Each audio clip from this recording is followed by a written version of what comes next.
is up, everybody, and welcome back to the Angry Nation podcast with your favorite angry American and an American hero, Mr. Seaux Larreau. What's up, Sue?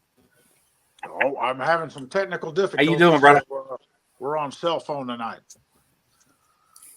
Sue's a little frustrated at the moment, but we've found solutions to the problems. So yeah. And with us tonight, we also have another American hero. You guys don't even probably know the guy's name, Mr. Charlie Williams. What's up, Charlie?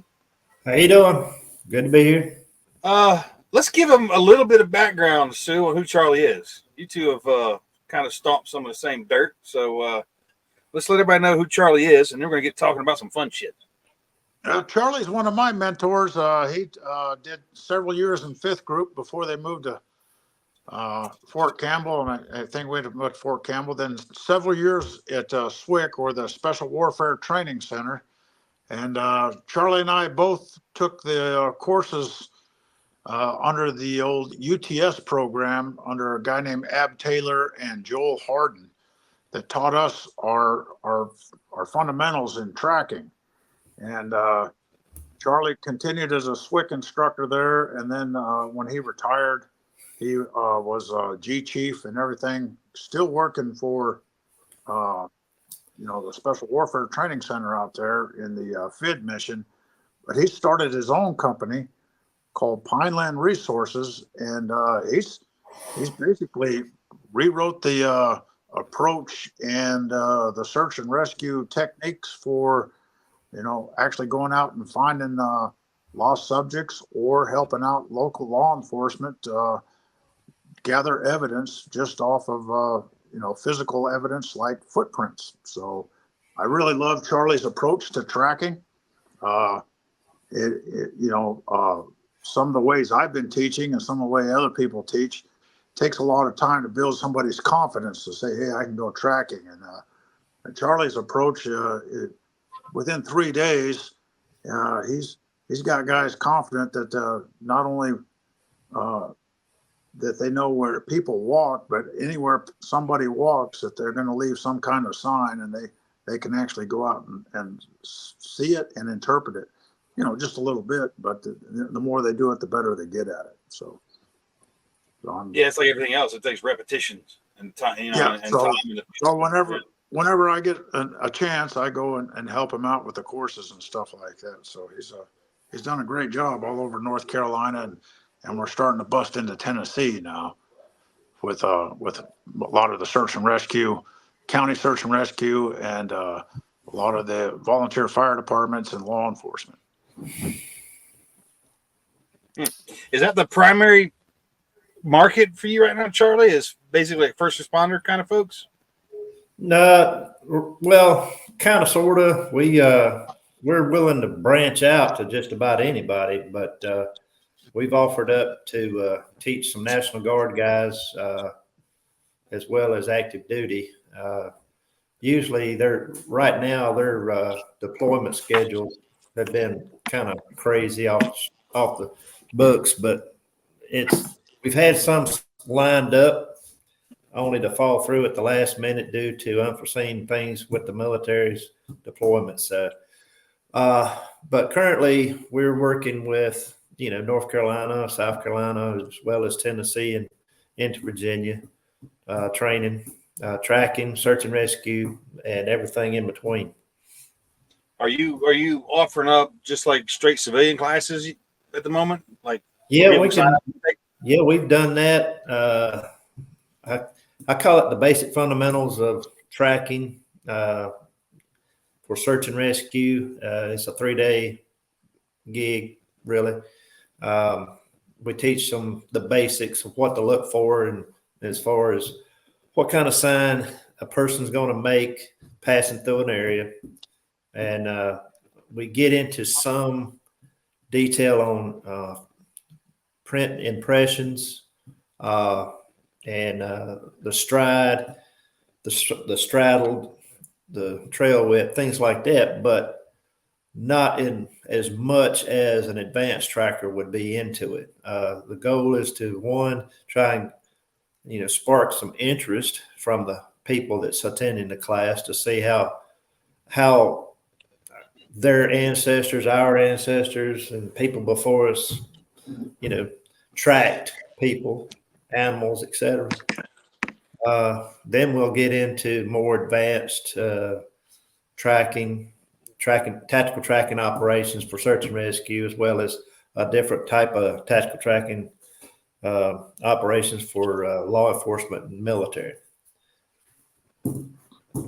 But cool, man. usually when you have the customers call you up on the phone and say, Charlie, I just used what you taught me how to do and track somebody. As a matter of fact, when I was up in what was that, the mountain readiness thing for the fallout, I was doing the first day's class, and we finished the first 2-hour presentation, broke for lunch, and during the lunch, I get a phone call from a guy that had gone through our tracking class and was telling me that he just had a chance to use the tracking skills he learned and locating a missing subject who had dementia.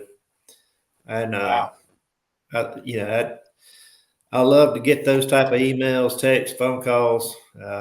They all usually start out the same way. It's always saying, that shit works, and it does. But those people, whenever you have someone like that call you, you're assured that from that point on, that person's going to do more and more and more. And usually when we run classes throughout the state in certain areas, we do it back to back every year. We'll have some of the same students because of that. They'll come back trying to improve themselves. Yeah, because they saw the fact, like you said, that this does work.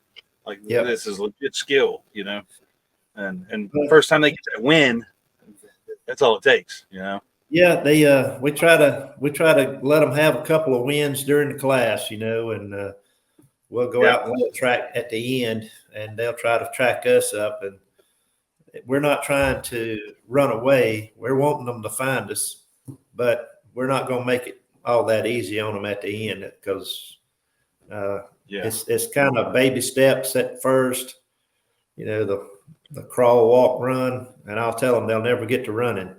So it's always a learning curve. Yeah, that's one of the things I like to say, especially with skills like this. This is one of those ones, tactical skills of any variety, and just skills in general is you're a perpetual student. Your tombstone is your diploma. That's when you're done learning. So that's right. You got to always be working on this stuff. So have you two worked together on live tracks? Huh? Go ahead. I didn't hear. I just asked. Say, Charlie does other things too. We're gonna piggyback off of Charlie's program he's got basically here on the East Coast, and we're gonna try to start an Appalachian Trackers Association. Of course, using T-tombs and stuff like that, but he's gonna organize it for us, and we're gonna try to do the best we can at getting guys who are interested in tracking just kind of come together. Whether Charlie can be there or he can't, sorry about that. Whether Charlie can be there or can't, we'll set up a scenario-based thing and get guys together, either down on the Piedmont where he's at, or up in the Appalachians where I'm at, and we'll do the best to do some tracking, or even Charlie can take, and we got map reading courses and some bushcraft things we can do too, just to make it easier on guys who are trying to get into search and rescue and make themselves comfortable out there in the wood situation. That these guys, you got to give these guys a lot of credit when they go on these searches. They're out there for days at a time. Oh yeah. So they got to learn a few more other skills besides just tracking before they can actually jump into a search and go look for somebody who's lost. You know what I mean? Yeah. And be comfortable. I like the class on map reading. We always talk about land nav and stuff, but just having basic map reading skills is something that's a lost art to people, because of everybody has one of these and they just pull up Google Maps and whatever and follow the line on the road, and they never even look at a map. you know. So that's a lost skill too. So true. So many people are so dependent nowadays on technology that they're carrying either smartphones, GPSs, and they don't pull out their map. And I tell people in class, I said, there's nothing wrong with having a GPS or a smartphone or some other mapping program to follow along on. Don't let that be your only source. Use all the tools that you have, but not just one. Map, compass, keeping pace count, being able to read the terrain, doing terrain analysis on your map, understanding what's coming up, hills, slopes, drainages, draws, whatever. All that plays into account. I was just teaching a class in New Bern this past week, and I was telling them about a search that we got called on in Edgecombe County looking for a elderly gentleman. And there was a guy out there that was, his heart was in the right place, but he was going about it all wrong. He was what we call freelancing out there on his own. Anyway, he found the subject, got on the radio and called for help, but couldn't tell him how to get help to him because he didn't he didn't know I had no idea where the hell he was, did he? Wow. Nope. That was Well, perfect. and then that you know, map reading is very important for the tracker because you can pull out that map, and you, especially here in the mountains where I live at, up by Cherokee. Oh yeah, lines of drift jump right out at you. Yeah, Off the and map. you can see that those contour lines close together, that's probably not where your subject's lost at, or he didn't go walking that way. Where, you know, human beings are like electricity or water. We like to go in the path of the least resistance.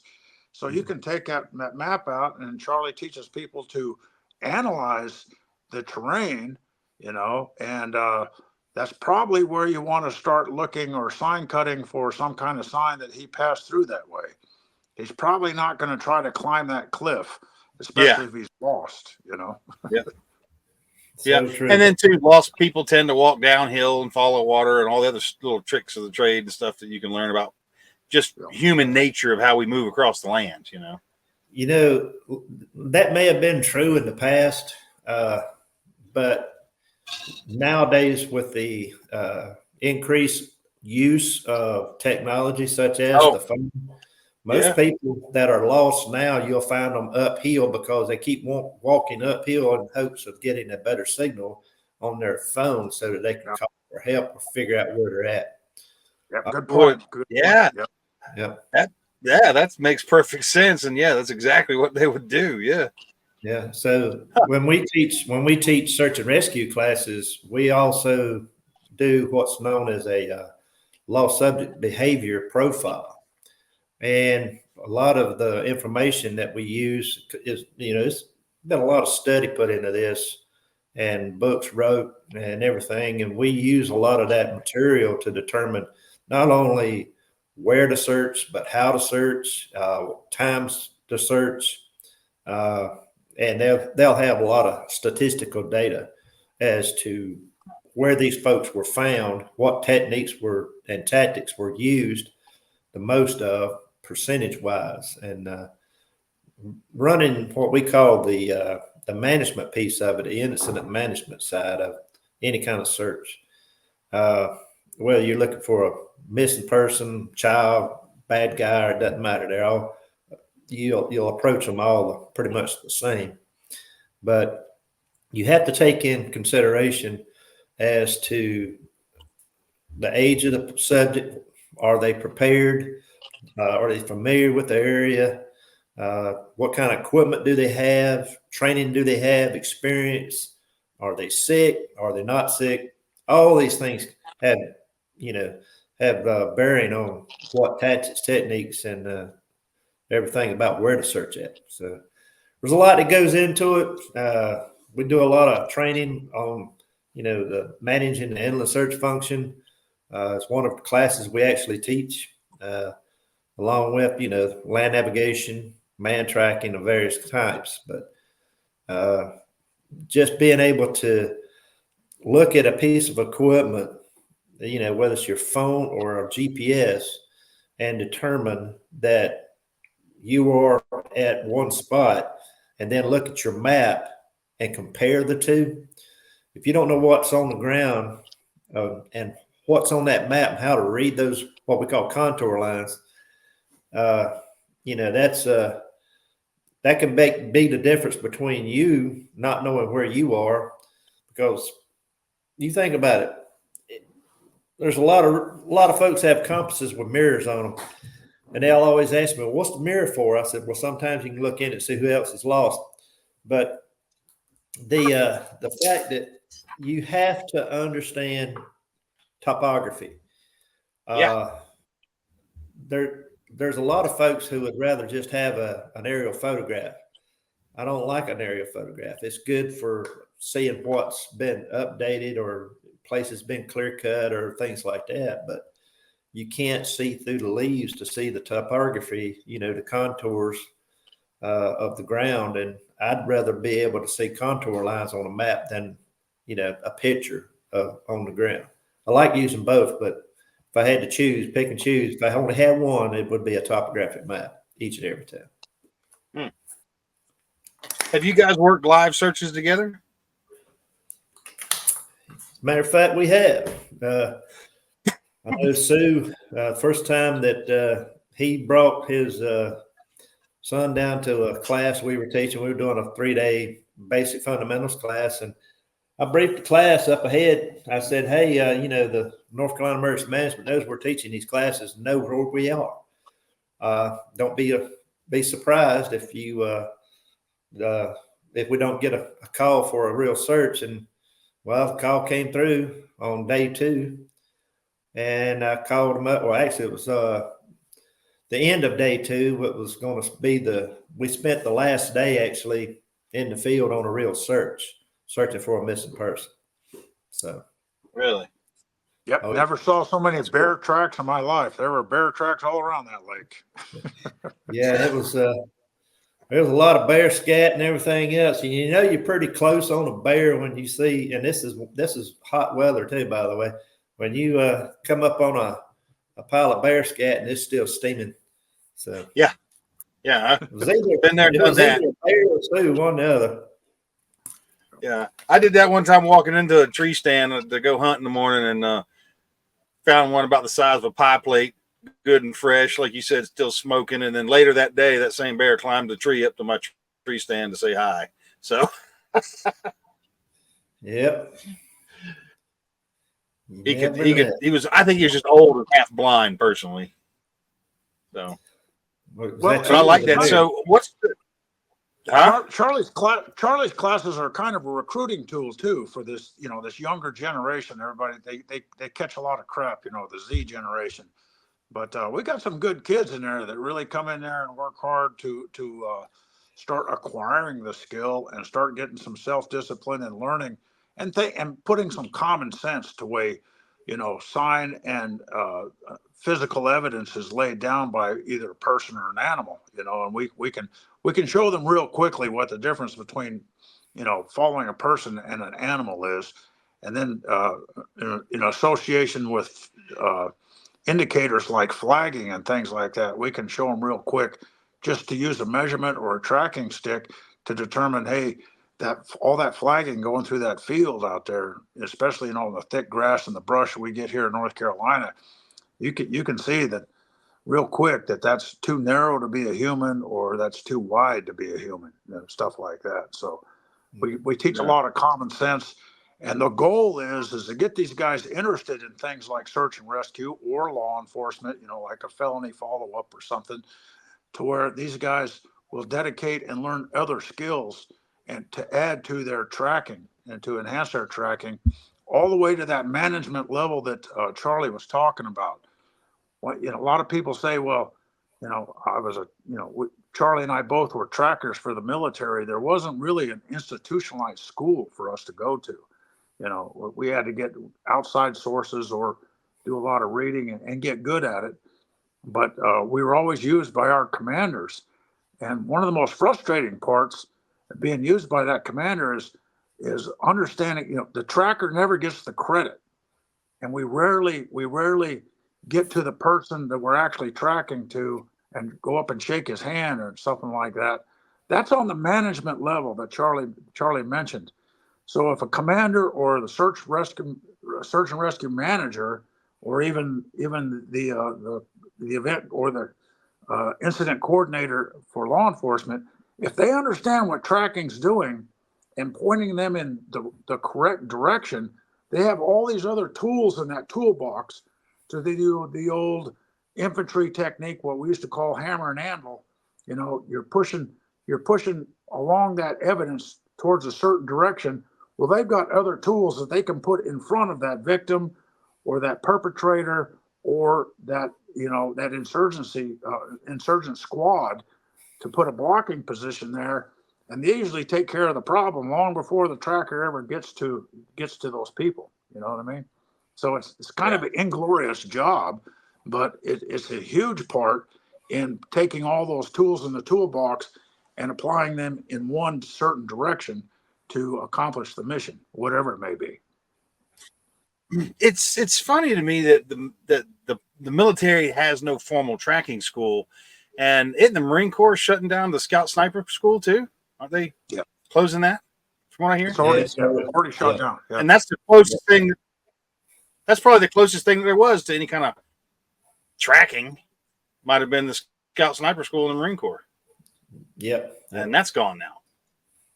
Yeah, I went to. But I think part of it is they're looking at like what's going on in Ukraine and with these drones and all. I'm saying like you know, conventional war is essentially over. You know, but I think individual guys moving around on the ground and doing stuff, I think that'll become even more prominent in that world, in my opinion. You won't have large mechanized movements or large infantry movements and all this stuff. It'll be down to individuals or even just squads out doing things because there's gonna be so many drones in the air all the time. Yeah, well, I've yet to see anybody use a drone in the eastern part of the United States track somebody through the woods. This is very true. They have a place. They have a purpose. But you know, it's going to take. It's just like a war. You're not going to win a war by using air power. You're going to have to win a war by putting troops on the ground, putting boots on the dirt. And the same thing with tracking. You're going to have somebody on the ground, whether it's a missing person or a bad guy. You're going to have to put boots on the ground. Period. Those air assets, they will help, and I don't discourage anybody from using any of those. Matter of fact, I like using all the tools that's available because my philosophy is work smarter, not harder. And if something's out there that can assist you, by all means, use it. FLIR, you know, any kind of heat signature, anything that you can use to help locate somebody, whether it's in a thick vegetation or an open field, use it. Yeah, I'm glad Charlie mentioned that because a lot of people don't understand. Everybody thinks that trackers can only work during the day, and actually, Charlie does teach in the basic course. We do an introduction. We don't go very far, but we do teach that here's how you track at night. And I think a lot of the students come away thinking, and they agree with me, tracking at night is actually easier than tracking during the day. Now, depending on who you're tracking. Yeah, you can take that light, put it on the end of a stick. Yeah, you can take that light, and if you can keep it low to the ground, somebody looking back on their back trail really doesn't see that even a white lens. They don't see that once you're 50 yards or 100 yards away, you know, because you've got that light close to the ground, and you can instead of having all these distractors that you get during the day, oh, there's some flagging over here, some broken twigs over there, or these leaves have been ruffled up over there. When you're tracking at night, your eyes follow the light, and you're much more focused, and you can follow the sign a lot easier. You know, you don't have all those distractors, you know, interrupting your train of thought. And we get some good guys who, I should say, some of the students really get good at tracking at night very quickly. Oh yeah, depending on the medium, you know what kind of ground you're on, whether it's dirt, sand, clay. or vegetation, a lot of leaves and things like that, you can track very fast at night. I taught some guys from Lenore County Sheriff's Department once down in Pender County on a search exercise we were running down there on how to track off of a four-wheeler, ATVs. And we would drive down the sandy dirt roads. And at night, they worked extremely well because I mounted certain lights on my ATV to where it's a low shining light. And you turn all your other lights off and you just ride down the road, and it makes tracking really, really easy. But they just pop out, doesn't it? They just jump out at you like that. See, the thing about tracking is you got to have a certain angle of light at an angle of view. All right. And the lower the light, the better, and your angle of view, you can see the sign a whole lot better. And there's one thing about finding sign of passage, and there's also print identification and seeing actual prints in the sand. A lot of what we see here in Pineland, North Carolina, South Carolina, East Coast, anyway. When you're off of a trail, off of a road, you're going to be in some type of vegetation, and it's more of sign of passage that a human left as opposed to actual footprints.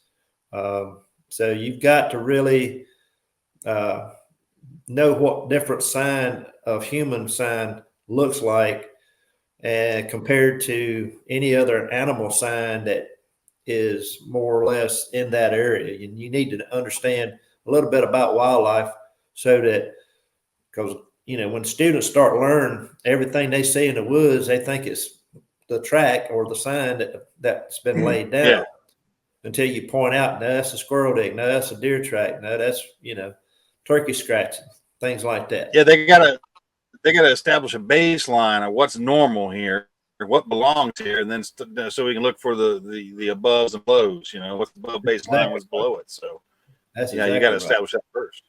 Yeah.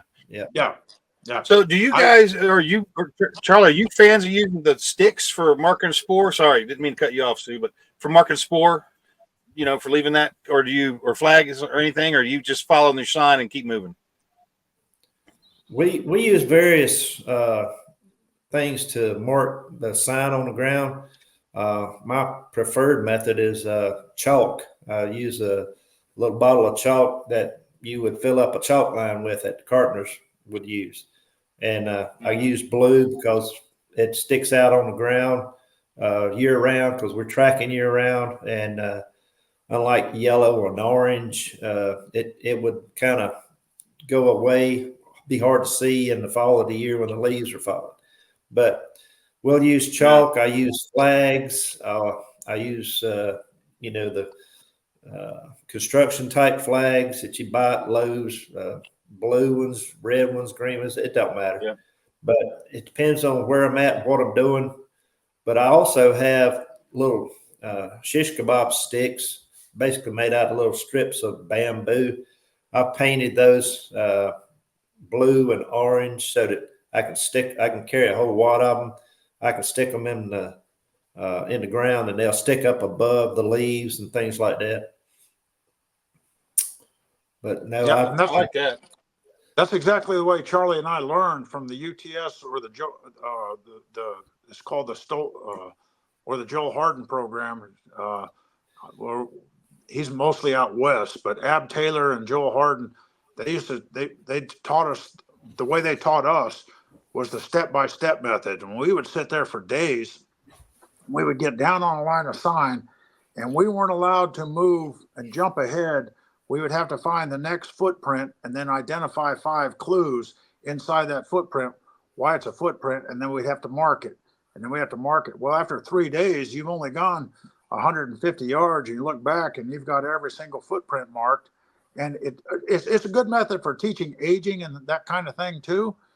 But, after 3 days of doing that, we didn't really have the confidence that we would ever catch anybody or follow anybody. And it was good at identifying footprints, But that's why I mentioned that I like Charlie's approach, where we get a team to follow a team, and they can see, that when you're following one line of sign, it's kind of difficult in the woods. But when if you train on one person, which we eventually get to in the Pineland Resources technique, we get to that towards the last day. We've just followed one guy, but if you anybody past one guy, 3 and 4 people, it looks like a herd of elephants out there, and you can follow them all day long. So that's where Charlie starts with, and he starts with some techniques, and he says, okay, he instills confidence before we get down on our hands and knees and teach the step-by-step method. And that's what we're kind of hoping to do in the Appalachian tracker stuff. The guy that's really into tracking, because let's admit it, 10 people that take the course, only one's really going to really be into tracking. You know what I mean? So we're trying to form a little club of guys who really want to get into tracking, and we'll take them back to that step-by-step method and really get them into the nuances and stuff of how human footfall is formed. And the reason I bring that up is because we're going to talk about this as the mountain readiness. Is, in mountain readiness, we got a whole bunch of homesteaders and guys, and preppers and things like that. We're going to show them, hey, if you want to pull security without, no electricity, you don't want to use up all your batteries on game cams and stuff like that, look at the physical evidence. And here's how you can establish track traps, which is exactly what I used to do as a prison guard. Yep. We'd establish track traps, and anybody comes out there and starts playing around or starts looking at your property or trying to steal your chickens or whatever, you can pretty much assume and see what they're up to just by the way they left that physical evidence in those footprints. And Charlie starts with that in the first 3-day class, but we can really get into it later and say, just go through different scenarios and say, look at the way the guy's standing or going under the fence or over the fence, things like that. Are they sneaking up to there, or are they just accidentally hitting your fence line? What are they doing? Just based off of physical evidence of their footprints. Yeah, because you'll be able to tell. Well, they took a pause here. He turned around and looked back here. They pulled security right there. Learning all that sign and again that, because we don't think about it like how humans move across the landscape, and like we were saying earlier, we're so reliant on technology now, and like you said, Sue, humans, like every other animal, likes the path of least resistance. So you start learning the habits of people moving across, and again, wilderness land. I'm not talking urban terrain, but wilderness land in particular, and that, like you said, can shave that time off. So you can get closer. You're not wasting your time looking in places where they're not going to be, like we were talking about earlier. When do you guys do anything on counter tracking? Do you introduce that and teach it? Oh yeah, we usually do counter tracking when we're teaching the tactical tracking operations for military and law enforcement. We basically go over how to evade, show the students and teach the students how to evade, so that when someone actually tries to attempt to evade, you'll know what to look for, and then we'll go into signs for counter tracking, some counter tracking techniques, both as a human tracker, as well as we'll cover aspects of what we call a canine tracking task force, where you've got a canine that's scent discriminant, say like a bloodhound, with its handler attached to a team of 3, man trackers. And just having a dog there, people don't realize just how much effort has to go into trying just to keep up with the dog, let alone actually trying to do your other job of looking and seeing and tracking. Whenever possible, I like to get somebody with a dog to come up in the class, and we'll let the students go out per team. We'll go out on a track just to see how that works. And they always come back with a new appreciation for dang, that's totally different, you know. But having to chase that dog through the woods is a hell of a lot more work than walking through them. well, I'm gonna tell you, you'll find out real quick who is in it for the long run, because that's exactly what you're doing, is running. You're covering a lot of ground quick, and it's going to be something that you really got to be in good shape for. I know a lot of good dog handlers have retired just because they weren't physically able to keep up with the canine anymore. And I'm Really? even myself, I'm gonna have to think hard about whether or not I can actually keep up with a canine and canine handler, depending on which dog. Now, if he's a good little old beagle dog, I can keep up with him. But you get a long-legged dog, it's like a bloodhound. It's gonna be a good one. Yeah. Yeah, especially gonna run in you a to terrain death. like this. Yeah. The train out here in the East Coast. That's what Charlie and I started out on recon teams. That's where we got good at tracking and this counter tracking thing. And we were getting most of our counter tracking techniques out of manuals and out of books, right? That people had wrote. I mean, it was in the 23-10, which was the sniper manual. Chapter 8 had all these counter tracking techniques. And once you got out and tried them, whether you're doing recon or sniper missions or just plain infantry tactics, and you realize real quick that the people who wrote that stuff in the books did not know what they were talking about, you know. And the Marine Corps one, never walked in the dirt before. Yeah, it was just ridiculous. Yeah. And Charlie and I do point out those techniques, and which ones don't even bother with or don't even bother trying. But we're really there to teach the trackers, hey, if you see this, or if you see them doing this, or you see them doing this technique where they're going upstream, walking backwards, and then going this way, they probably know that they're being tracked. Number one, and number two, you need to get your guard up and start walking in a tactical formation. So it's really kind of an intense course, especially for law enforcement or military. More law enforcement than military, because we got to teach them a little bit of infantry techniques in that 5 days, as well as tracking and introduce them to the jog. And here's counter tracking. So they're the students are learning through a fire hose real quick. You know what I mean? Oh, yeah. No, absolutely.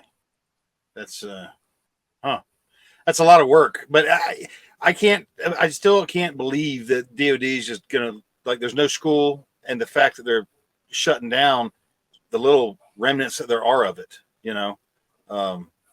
because it is such an important skill, especially individual soldier skill. To me, like, everybody should have some tracking skills. That's an individual soldier skill, in my opinion. You should have that. Everybody should be able to track to a degree. Yeah, because like you were saying, if you're tracking somebody, you all of a sudden notice he's clover leafing. You're picking up that this guy's, like you were just saying, this is a different person we're following. We need to start taking this serious because this guy knows what the fuck he's doing. What were you saying, Charlie?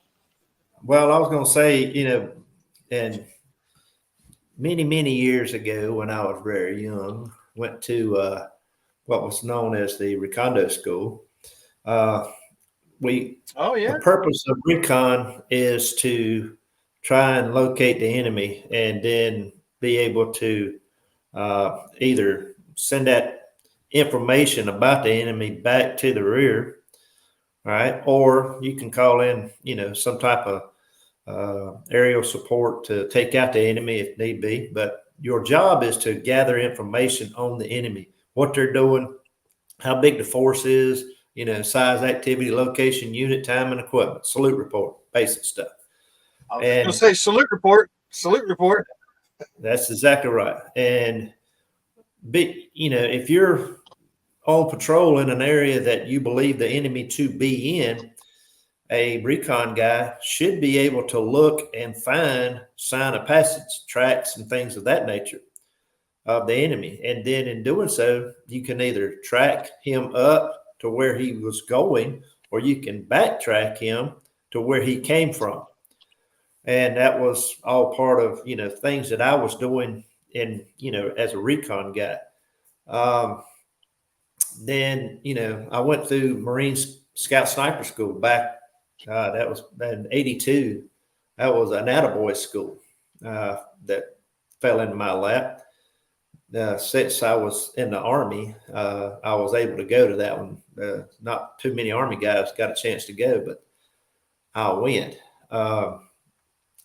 Most every school that I attended from the early 80s, 1981, when I came in the military, up until some in the 90s and mid to late 90s.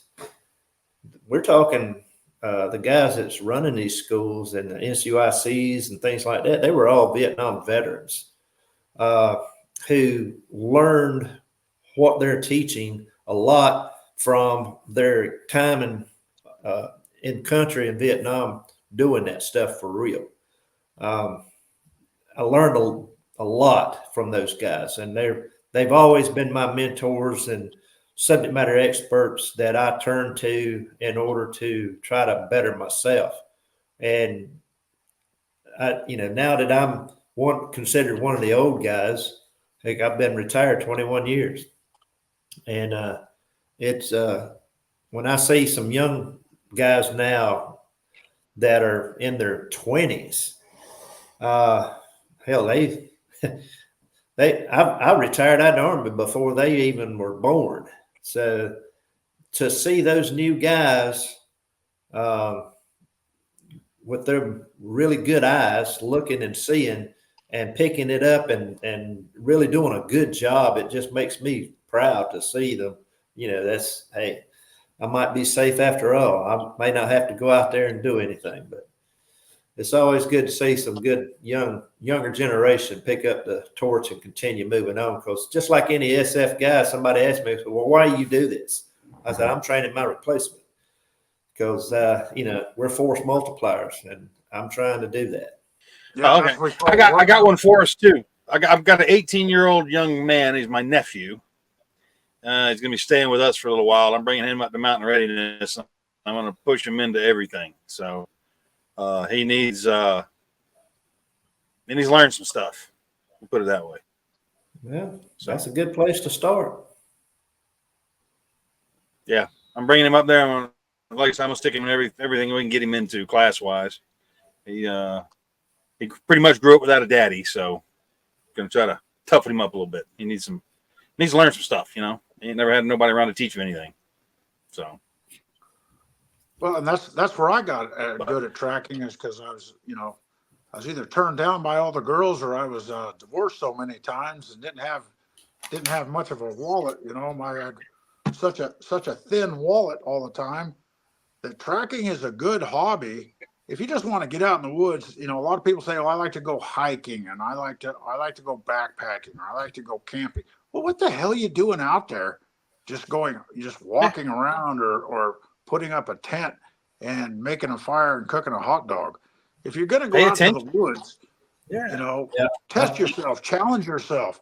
Yeah. So I think you're getting tracking confused with stalking there, buddy. Hey, tracking, Charlie. Tracking's tracking. Yeah, tracking's tracking.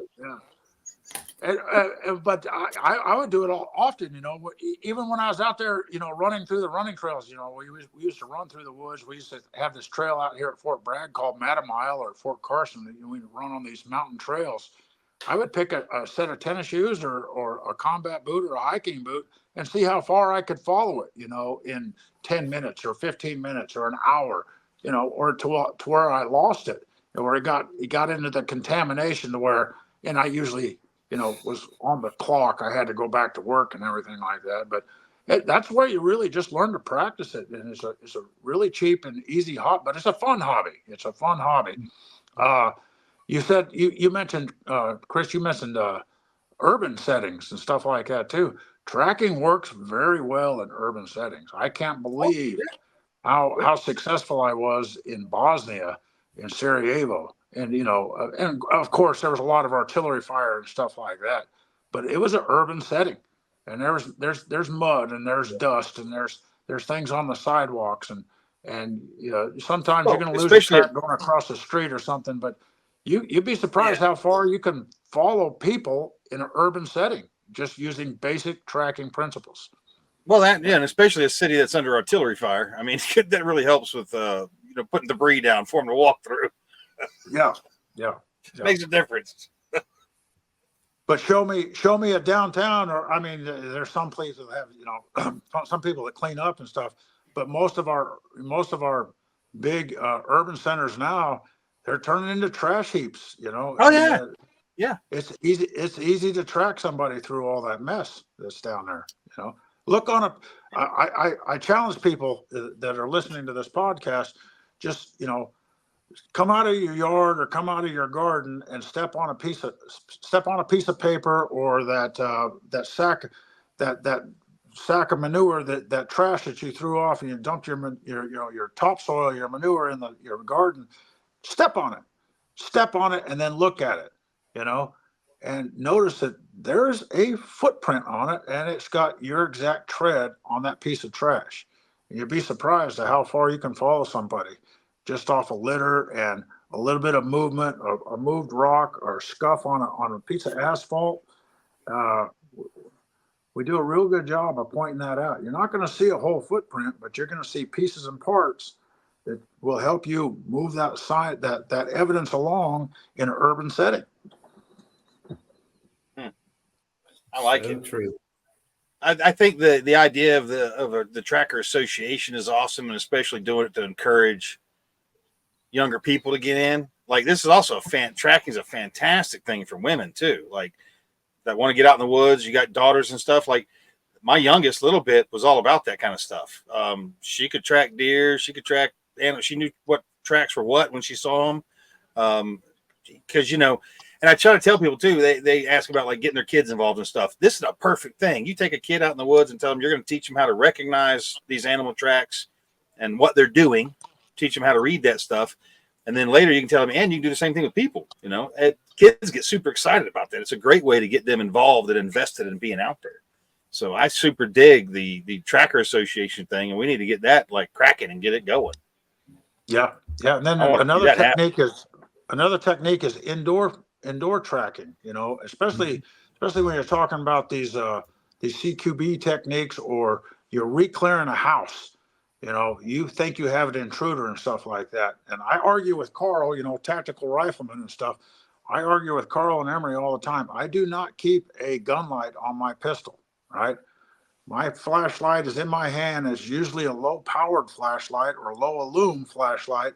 And before I go around that corner, I'm sticking that hand out there and I'm looking for tracks, whether it's in the carpet or on the tile or on a wood floor. I'm looking for indicators. And I challenge you too. When you get in your garage, walk through your garage, turn the light out and just drop a flashlight on the floor, or pick it up a little bit and look across that floor. You probably can see exactly where you just walked across it. It's indoor tracking is a great skill to learn no matter where you're at. And that's where Charlie and I really like to put out to these guys. I'm with you. I think tracking anybody in the military or civil service and law enforcement, that it should be part of their basic course. It should be in basic training, because if you get good at it, look at me. That's what my job was in Baghdad when my last rotation. The reason I got pulled off a good scuba team was to start a team of trackers, visual trackers, and we had 7 dogs, Belgian Malinois, and they were good. Most of them were good. It depended on their handler, but they were good at 4 things, and one of them included tracking, right? And to know your dogs, and we teach the trackers that too. The dogs have limitations. Their heart rate is up. They can smell 120 times better than a human being, but their heart rate gets up and everything. They burn out quickly. So you want to use your dog. Yeah, and they overheat. The tracking's hard. They overheat. And the visual tracker's right back on it. And we rolled up all kinds of those cells that were planting the IEDs and everything in southern Baghdad. They couldn't get an IED in without us figuring out who was doing it, or mitigating the IED before it ever went off. And I That's still awesome. got 10 fingers and 10 toes. So You tracking, talk about I didn't young. lose one guy. We got one dog wounded. I didn't lose one of my men out of 14 guys. We didn't get one Purple Heart, except for the dog actually got a Purple Heart. You know, they give them medals. Yeah. You, you talking about young people learning this from a young age, and I've had this question proposed to me many times: is well, how young do you teach? And I've taught anything from 4 years old on up to 88. And I had a 4-year-old buddy of mine, his son was 4 years old. He was out and he palled around with us in the field when we're teaching tracking class. We're teaching search classes up there all the time. And you just don't really know how much these kids are picking up on what you do, what you say, and they're just like little sponges. This little kid, when he was 4, he learned how to track, and he wasn't just imitating it; he was actually doing it. And when he was 5 years old, and he started school, he actually used a tobacco stick and tracked his grandmama up in the garden. And then for show and tell, he went to school and taught his class how to track. He has his own little tracking stick and everything.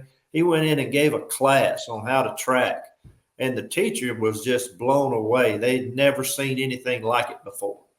And that just made me so proud knowing that little fella can track. And now his little brother's wanting to do the same thing. So, yeah, those younger guys, especially with them very young, good eyes, can see a lot. And Yeah. I tell you, I wish I would, when I was his age, when many years ago in the 60s, I was tracking critters on the creek down in the woods, had no idea that doing so was going to lead to doing something like this in the future. Yeah, I remember my dad and my uncles teaching me, being out in the woods, little fellow.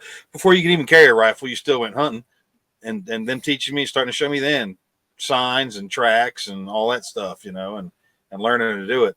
I enjoyed doing it. What's the next thing we need to do, Charlie, to get the Appalachian Trackers Association going? Well, I think get up with T and Sue's been talking with him, so we'll find out. Well, we'll all be together. We'll all be together here in the very near future. Let's sit down and hammer out this plan of action. Let's get this stood up and started. Let's make this happen. I was going to say, we're all going to be in the same field. We can get all underneath or around at least the same campfire up there, and we can discuss this. Yep. We'll do that. Let's do that for sure. Get us a website built and get things stood up and get going. It's not a new idea. I'm we're kind of borrowing it or plagiarizing it off of the Northwest Pacific Trackers Association out on the West Coast in Oregon, Washington State area, or the Rocky Mountain Trackers Association based out of Fort Collins, Colorado. You get out west there, and a lot of these search and rescue units or a lot of these people that have gone to these courses, they're so far apart, it's not funny. And it's once a year they might get together, or once every 6 months they might get together. Well, what it is we expect the young guys that we've trained to, get on a network together and say, hey, I've got some land out here. We can run a class out here. I'm going to be here on this weekend once a month. Just try to get there, and nobody's going to pay or anything. It's kind of like a club. We're going to go out and practice. Yeah. Kind of like the ham radio operator we're talking about. How do you get good at ham radio operator? You get on there and you talk, or you do your Morse code. Well, it's also, I look at it like it's a good opportunity to cross-pollinate. Sue may have a technique that needs to be spread out to other folks, and they may have not ever heard of it or seen it and realize, this is what I've been looking for in order to progress in my tracking skills and abilities. So it's a learning environment for everybody and anybody that could come together under one roof. It's kind of similar to the old frontier days, when they would have the what was them things they used to go to, Sue, where they trade furs and swap stories and Rendezvous. Yeah, kind Yeah, of like a rendezvous. rendezvous. But we're looking at it with rendezvous with knowledge. Yeah, I like that. Yeah, and it's yeah. a great FDX. place. It's a great place to tracking's just a vehicle to learn some, like we were talking about map reading.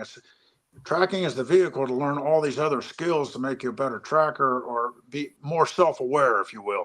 Like several times, Charlie and I are on a line of sign, trying to find a student, or we're the victim. And they're trying to find us, and we know they're coming just because the crows start crowing, or these certain birds come running, or deer runs out of the woods, and we're like, oh, they're coming, because we've just been out there so long that we know how to interpret what the indicator that we just saw. I like telling people on tracking is, we don't teach you how to see any better. We don't give you better eyesight.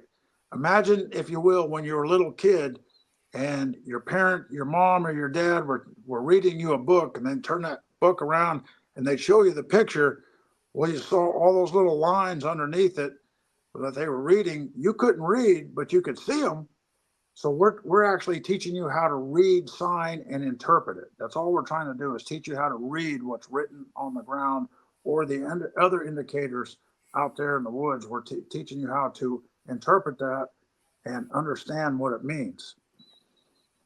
I like that. That's awesome. And it's so much fun too for y'all out there. Like, go out and take a tracking class. Like, it's a good day in the woods. Like, that's a good time.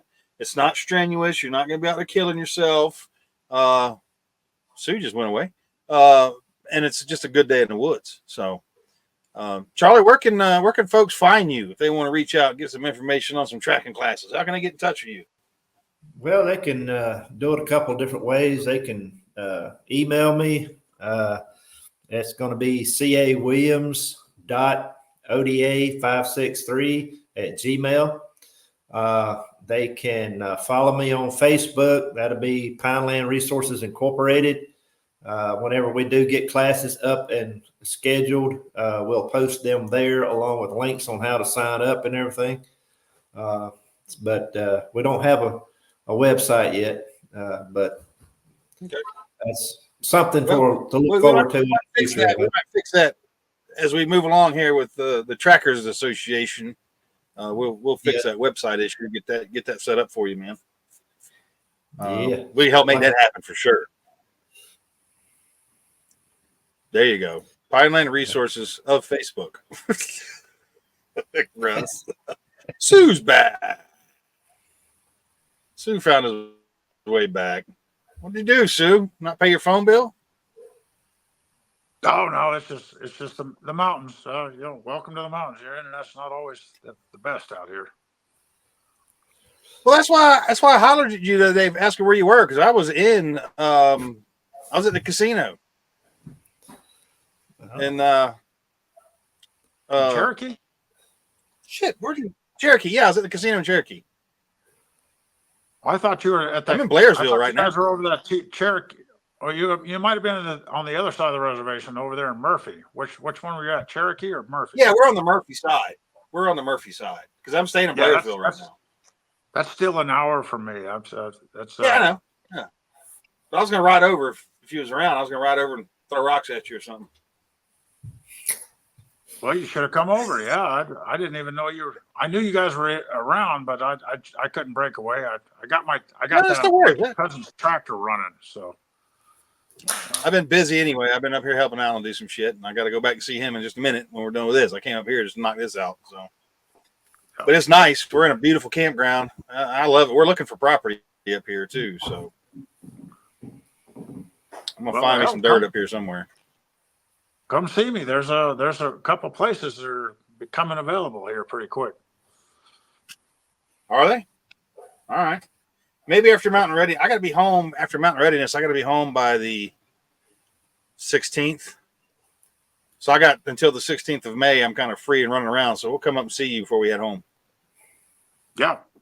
Yeah, I'm bringing all kinds of people. I got Russell. Of course, Byron Russell's going to stop by here. I got one of the Ground Branch guys, one of the nerdy types from one of those 3-letter agencies. Him and his sister are going to come. They're going to be staying at my house. And then for tactical riflemen, Susan Bircher, she's coming all the way from Australia. She's going to stay with us for a couple of days and head up that way. So to Mountain Readiness. We'll probably show up with a whole school bus full of people. That's cool. Susan's coming all the way over to go to Mountain Readiness. I like that. That's awesome. So, all right, guys. Sue, you got anything you want to leave everybody with today before we close this thing out? Yeah, if you're interested in tracking, just like Charlie was saying, it can apply to just about anything you do in life. For what our careers were, anything infantry, anything on the ground, tracking applies. Even if you're just pulling guard duty, you know what I mean? You're hey, go out there and look at this gate. I mean, tracking had an application for everything we did, and I challenge most people out there to think of a scenario and tell me where tracking wouldn't help you out or enhance your skills in whatever scenario, whatever challenge you have in life. I mean, it's a good skill to learn. I agree entirely. Yep. Charlie, what do you got, man? Oh man, I think Sue pretty much nailed it right there. I mean, it's a skill that it's just like shooting your gun. You know, people that's very good at shooting, they've shot a lot. They've shot a lot of bullets, and they've done a lot of range time practice and rehearsal. Just like in tracking, you have to practice. You have to work hard at it and study. It's something that's not out there too often for people to really get into. So get into a tracking class. It's fun. That's no doubt. It's fun. Yeah, it's fun. It's a good way to get outside, you know, and it's a good way, like I said, too, kids. I can't stress it enough. Young people and kids, like you said, Charlie, 4 years old, you had one tracking, getting them involved, and that gives them a reason to get outside, you know, and get away from phones and computers and screens and shit, and they'll have fun. So, but yeah, we pre-recorded this one, just so y'all know. This is before Mountain Readiness. I'm not sure when we're going to play this one. It'll be before then, I'm sure. But we'll see you at Mountain Readiness, Charlie, and Sue, you as well, and all the other fun folks we got coming. This is going to be a great event just because of who we got coming, I think. We've got a really good slate of folks showing up this time. So I'm looking forward to it. Looking forward to it. I am too. I of course, I was in the hospital for the last one, but out of state. I can't remember. I was just recovering, so I'm really been looking forward to this for a long time. I want to see what it's all about. We'll have fun, brother. We'll have fun. I promise. So, Charlie, thanks for being with us, man. Thanks for coming. We'll have you on again too. Once we get this, once the Trackers Association stood up, we'll get you back on.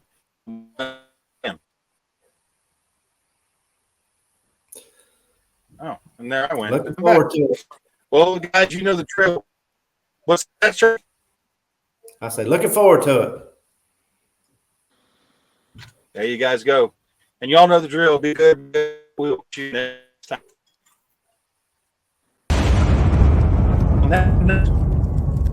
We done. Seems like there it goes.